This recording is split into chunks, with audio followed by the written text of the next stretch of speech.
consecrated it far above our full power to add or detract.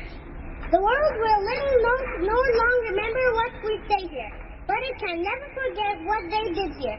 It is for us the living, rather, to be dedicated here to the unfinished work which they who fought here have thus far so nobly advanced. It is rather for us to be here dedicated to the great task remaining before us, that from these honored dead we can increase devotion to that cause for which they gave the last full measure of devotion. That we here highly resolve that these dead shall not have died in vain, that this nation under God shall have a new birth of freedom, and that government of the people, by the people, for the people, shall not perish from the earth.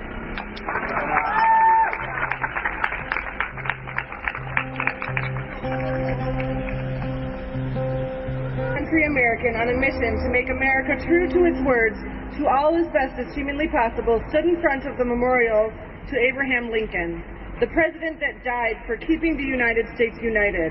He was fighting hate with love and peace to bring justice and the promise of America to all Americans. This abbreviated I Have a Dream speech by Martin Luther King Jr. in the summer of 1963 will be read by our student Eduardo Mateucci.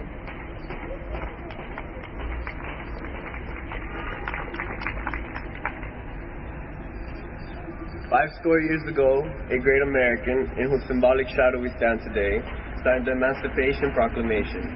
This momentous decree came as a joyous daybreak to end their long night in captivity. But 100 years later, the Negro is still not free.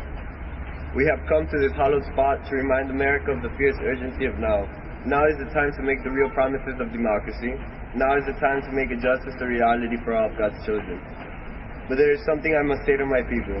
Let us not seek to satisfy our thirst from drinking from the cup of bitterness and hatred. We must forever conduct our struggle on the high plane of dignity and discipline. We must not allow our creative process to degenerate into physical violence. We must not distrust. All white people, for many of our white brothers, have come to realize that their destiny is tied up with our destiny, that their freedom is bound to our freedom. We cannot walk alone. I say to you today, my friends, so even though we face the difficulties of today and tomorrow, I still have a dream. It is a dream deeply rooted in the American dream. I have a dream that one day this nation will rise up and live up to its true meaning of its official creed. We have come to these truths to be self-evident that all men are created equal. I have a dream that one day on the red hills of Georgia, the former slaves and the former slave owners will be able to sit down together at the table of brotherhood. I have a dream that one day in the state of Mississippi, a state sweltering in the heat of injustice, sweltering with the heat of oppression, will be transformed into an oasis of freedom and justice. I have a dream that one day my poor little children will one day live in a nation where they will not be judged by the color of their skin, but by the content of their character. I have a dream today. I have a dream that down in Alabama, little black boys and little black girls will be able to join hands with little white boys and little white girls as sisters and brothers. I have a dream today. This will be the day when all of God's children will be able to sing with a new meaning. My country, 'tis of thee, sweet land of liberty, of thee I sing. Land where my fathers died, land of pilgrims' pride, from every mountainside let freedom ring. And if America is to be a great nation, then this must come true. So let freedom ring from the prodigious hilltops of New Hampshire. Let freedom ring from the mighty mountains of New Jersey. Let freedom ring from the hiding Alleghenies of Pennsylvania. Let freedom ring from the snow-capped Rockies of Colorado, from the curvaceous slopes of California. But not only that, let freedom ring from the Stone Mountain of Georgia. Let freedom ring from Lookout Mountain of Tennessee. Let freedom ring from every hill and molehill of Mississippi. From every mountainside, let freedom ring. And when this happens, when we allow freedom to ring, when we let it ring from every village and every hamlet, from every state and every city, we will be able to speed up that day when all of God's children, black men, white men, Jews, Gentiles, Protestants, and Catholics, will be able to join hands and sing in the old Negro spiritual, free at last, in God Almighty, we are free at last.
Goldilocks and the Three Bears.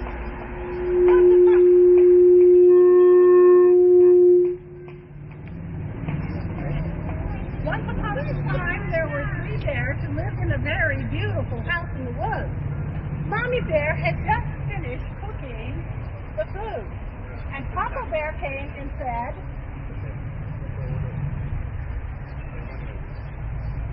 It's too hot. so they decided to take a walk in the woods to let the food cool down. Soon, a little girl came walking through the woods. Her name was Goldilocks. She came to their house, and she was very hungry. She said,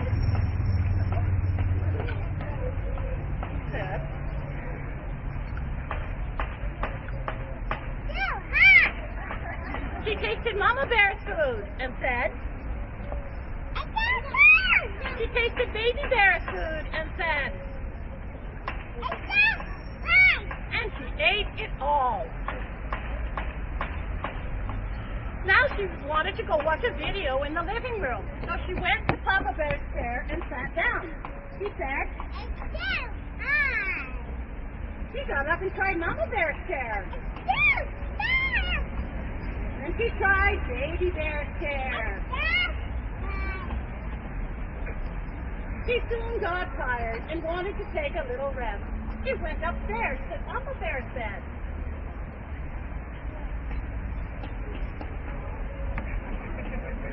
She said, she went to Mama Bear's bed and said,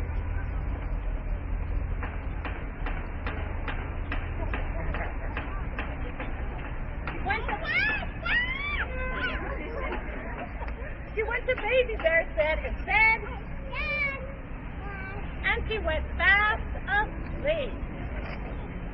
Soon, the Bear family came back. Papa Bear, Mama Bear, and Baby Bear. So, Papa Bear said, Who is my food? Who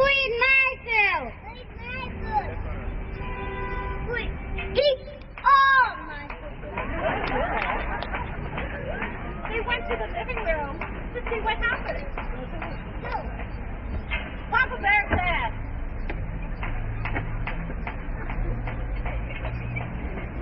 Who sits on my chair? Mama Bear said, Baby Bear said, Who's on my chair? Over here.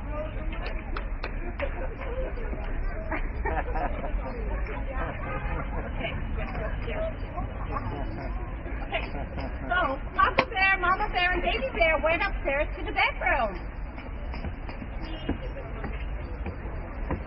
Papa Bear said, Who sleeps on my bed? and Baby Bear said, Who's sleeping on my bed? there she is. Goldilocks stood up and ran out the door.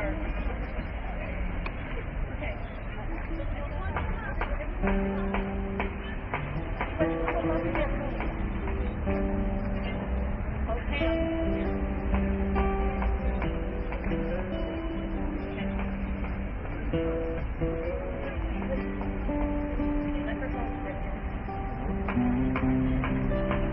Now,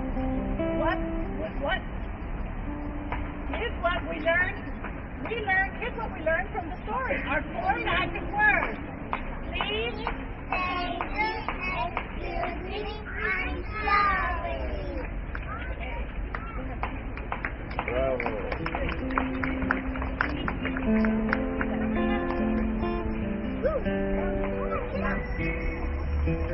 stay there.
This concludes the entertainment portion of the party.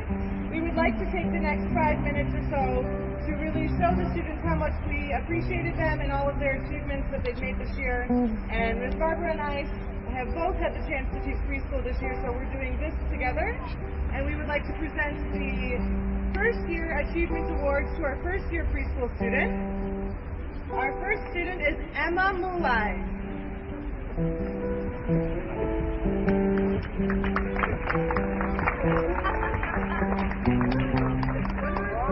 Our second student is Ines Mulai.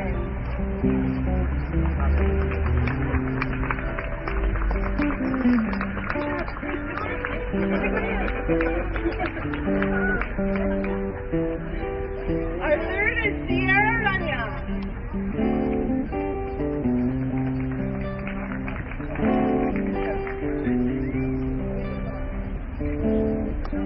Malika Pipiran. Malika, shake hands. Androniki Blaschi. Malika.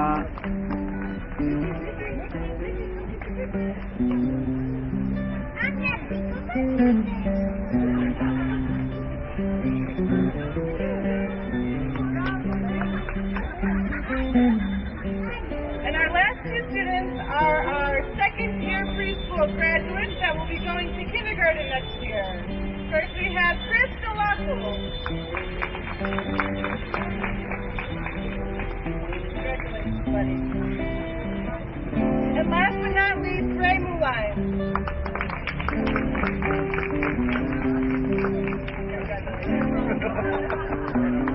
Now at this time, Ms. Calloway, who teaches the combination first, second, and third grade, would like to present her achievements to her students.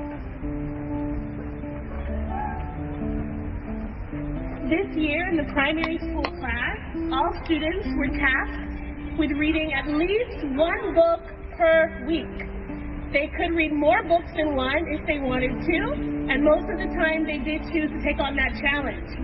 So we've been able to keep track of every single book they read this year, as well as during reading time, the individual chapters of longer books that they read. So this year, we would like to present the Reading Achievement Awards to the following students. First, to Mr. Henry Mulai for reading 75 books this year.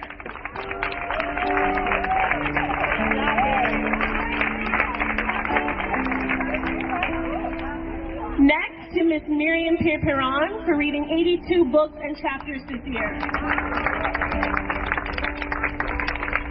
Miriam also receives a special prize for her behavior. And finally, this student is not only the best reader in my class, but the best reader in the entire school, reading 89 books or chapters this year, Elizabeth Mulai.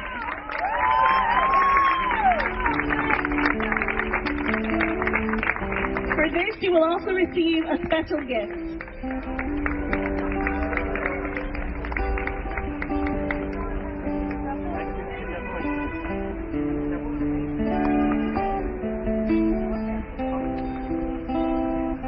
Thank you all for joining us. This concludes our Celebrate America program, and it also concludes our first academic year here at Albanian International School. We're so proud to have been able